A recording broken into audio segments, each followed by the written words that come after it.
はい、のりです。ご視聴ありがとうございます。こちらの動画もぜひ最後までご覧ください。はい、本日の動画は剪定動画になります。2月の22日からですね、剪定を開始いたしました。昨年はですね、確認すると2月の11日でした。去年はですね、大暖冬でしたので、かなり早い剪定時期になりましたね。で、一昨年は確認すると2月の20日でしたね。なのでですね、だいたいこの辺の地域ではこのぐらいですね、2月の20日前後が平均的な剪定の時期ではないかなというふうに思っております。本日はですね、晴れてはいるんですけど、気温が2度から3度ぐらいしかないですね。少し雪がちらちら舞うような感じの天気ですね。もう風がないので全然暖かいですね、日が出てると。ということでですね、剪定を開始していきたいと思いますが、剪定で使う道具たちのですね、説明の方は以前ですね、こちらの方にですね、剪定に必要になります道具ということで紹介させていただきましたので、そちらの方をご覧になっていただければと思います。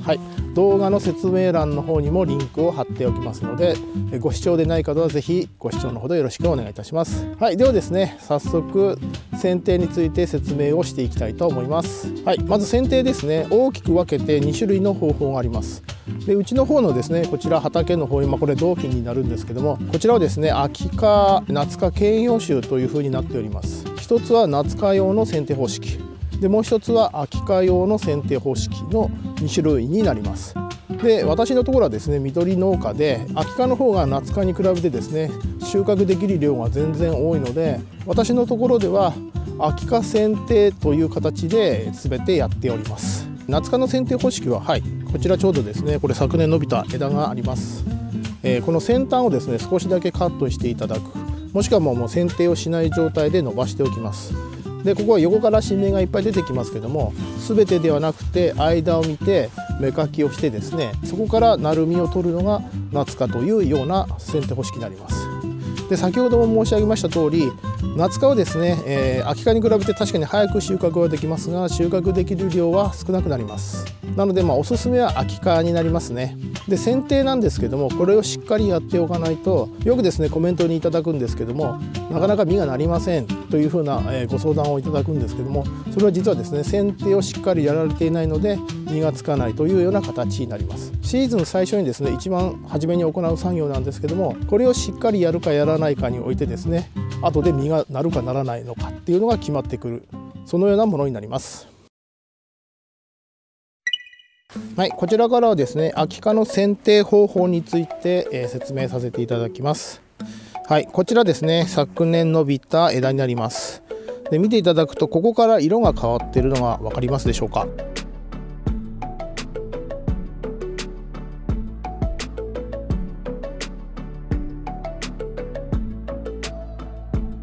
で、この境目ですね、いわゆるここからが去年伸びた枝になりますね。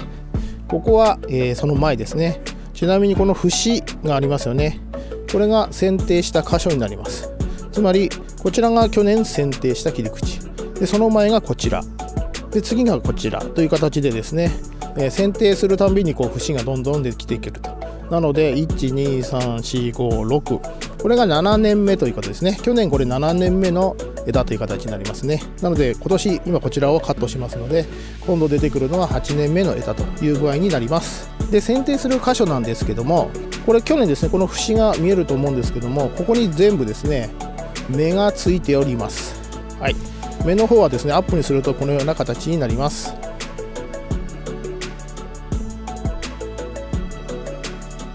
葉のですね、根元の方に芽がついているような形になります。で、こちらの本当の根元ですね、この去年と、一昨年の間ですね、この下にも芽があります。なのでここに1本シワがあって、こちらに2本目のシワがあります。で、この1本目のシワの芽っていうのは基本的に大きくなりません、あまり。なので、この芽は無視をして、この次の芽もしくはこちらの芽ですねを生かすような剪定をします。で、基本ですね、イチジクは下芽もしくは横芽のある芽を残して剪定をします。で、こちらですとこれ横芽ですね。で、このシワの2本目のシワ、これは今、これは下芽ですね。これ下側の方にございますので下目という形になります。なので、剪定する場合は、ここもしくはここという感じになります。でもしですねここの目を生かして剪定する場合は、この2つ目のシワの、下ぐらいですね、この辺をめがけて切る感じですね。でこの2つ目のシワをですね、2つ目というか3つ目ですね、こちらの目、横目を生かす場合はこれの、これちょっと結構節が長いので、次の節との間ぐらい、この辺ぐらい、間よりちょっと上ぐらいですかね、この辺を目指して切るような形になります。あまりですねこの際ですね、すぐそばをカットしてしまいますと、この芽が出てきた時に折れやすくなりますので注意が必要になりますので、なるべく少しですねその辺の幅を持たせて切るというのが正しい剪定になります。で樹勢が弱い木に関して言うと、横目もしくは上目ですね、下目ではなくて上目を残すような剪定をしてください。目安とすれば親指よりもですね細いような枝はちょっと樹勢が弱いと思っていただいて結構だと思いますので、上目を残すような剪定にしていただければよろしいかと思います。ではですね切ってみたいと思います。じゃあ私は今回ですねこちら、この2つ目ですね、横目になる部分、もしかするとこっち側を使うかもしれないんですけども、これは目かきの時にですねどちらがいいかっていうのを判断したいと思いますので、こちらのをカットしていきます。これでカットができました。これが剪定方法になります。次に大事になるのは枝と枝との間隔ですね。でここちょっと見ていただくと分かるんですけども、こことここの間隔、次こことここの間隔という形で、これがですね成長した際に、隣とのですね刃が重ならないような形の距離を取っていただく方がいいですね。いわゆる風通しが良くなりますし、刃がですねミンと当たってしまってハスレというのが出てしまいます。ハスレはですね見た目だけなので味には影響はありません。ただですねやはり風通しを良くしていただいた方が病気にとかですねなりにくくなりますので、私の方の考える間隔とすればだいたい60センチぐらいは欲しいところになりますね。で今こちらはですねだいたい60センチぐらいずつ空いているような状態になっております。なので今年もこのまま使えますのでカットしていきたいと思います。でこの時にですね先ほど言いました通り、将来的にですねこれが、今年ですね夏秋になった時にどこまでどういうふうに伸びるかというふうに考えながらカットしていってください。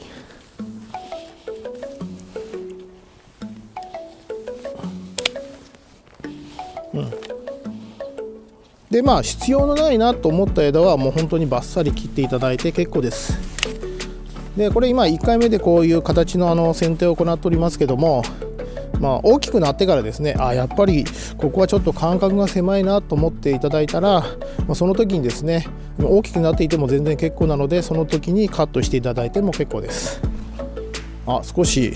雪が舞ってきましたね。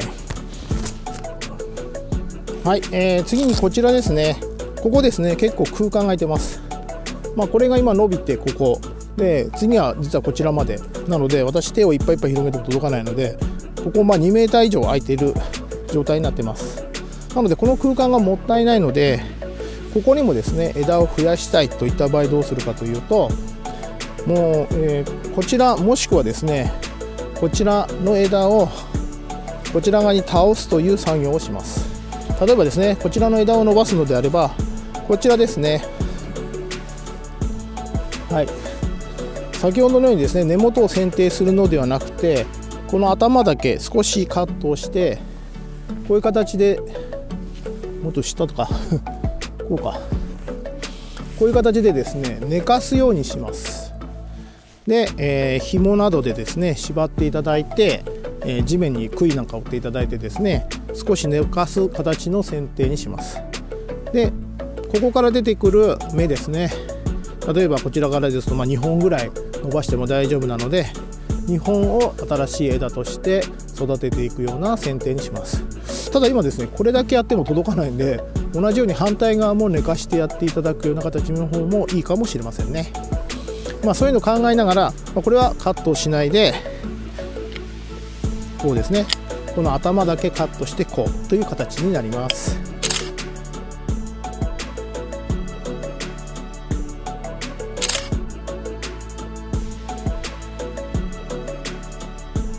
次にこういうやつですね、このようなやつですね。これ去年実は剪定をしたやつですね。で見るとこれだけ出っ張ってるんですね。はい、これはですね、先ほど2節残して、本当はこっちの目を残そうかなと思ったんですけど、最終的にこれを残したんで、少し出っ張っている状態になってます。でこの辺はですね必要ないので、これもカットしていきます。はい、こういう感じですね。こうしていただくとこういう感じでですね、くるんでくるような状態になります。でこの剪定はですね、実は夏に行ってもいいんですね。はい、夏になるとですね、かなり枝が伸びますので、その際にですねこれをカットしていただいても結構です。うちは春先にまとめてやっているような状態です。でこれはこのまま OK なので、次こっちを、切っていきます。挿し木する場合はこのような枝を利用します。挿し木する太さの枝とすれば、だいたい親指ぐらいの大きさがいいかなと思います。これを地面に刺していただくような形ですね。ただこれは長すぎますので、約20センチぐらいずつにですねカットしていただいてやっていただければと思います。挿し木動画の方はですね、別の動画でアップしておりますので、ぜひそちらをですねご参考にしていただければと思います。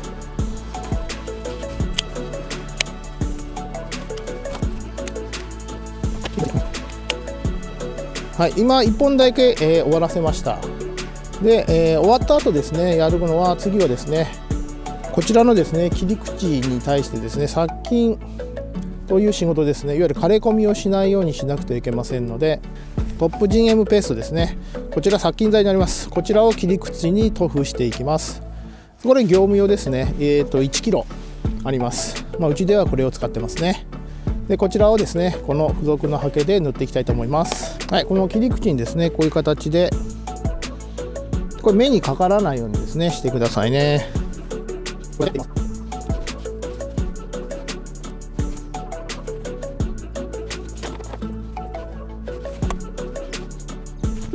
これで1本ですね、今塗り終わりました。うちの場合ですね、だいたい1列とか終わらせてからまとめて塗るような感じですね。うちではこの塗る係をうちの母親がやってます。はい、ということで、剪定の方法について説明させていただきました。いかがでしたでしょうか。で先ほども、何度も繰り返しになりますが、シーズン最初にやる、作業になりますけども、これが非常に大切な作業になります。本当にこれをしっかりやっていないと実がつかないという形になりますので、こんなに短く切って大丈夫なのかっていうふうな思いもあるかもしれませんけど、秋科の場合は基本このような強剪定っていうのが基本になりますので、大丈夫です。芽をですね2つぐらい残して強剪定をするのが秋科の剪定の基本になります。これだけですね短くカットしても全然問題ありませんので、恐れずにっていうか別に怖がる必要はないと思うんですけども、カットしていただいて結構です。はい、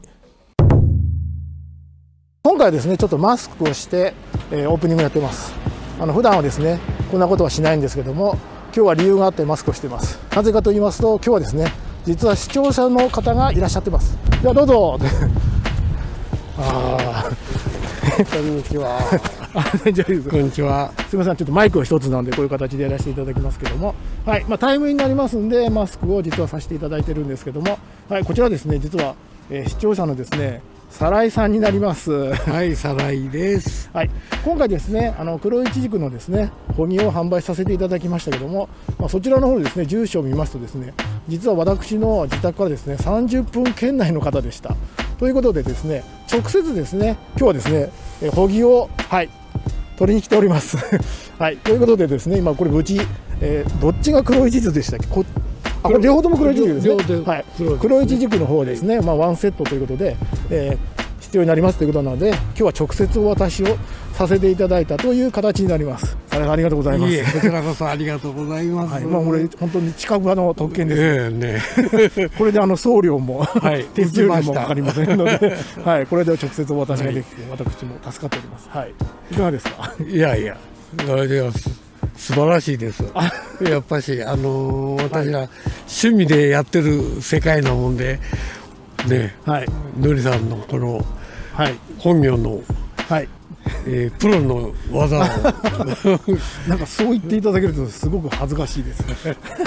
はい、実際にですねこういう形で対面ができるっていうのはですね、これ本当に近場ならではという形ですね。もしですね本当に近場でいらっしゃられる方がいらっしゃいましたら、もし見かけたらですねお声をかけていただいても全然問題ないんですけど、なかなか難しいんですけどね。